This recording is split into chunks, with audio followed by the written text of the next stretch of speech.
কটাবে না ছবিগুলো কাকে দেবো? আমি খাবো।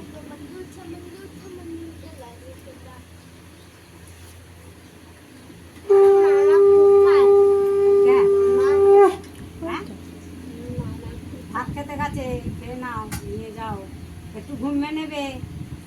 রাতে কেক কাটতে পারবি না, রাতে কেক খাবে, ঘুমিয়ে যাই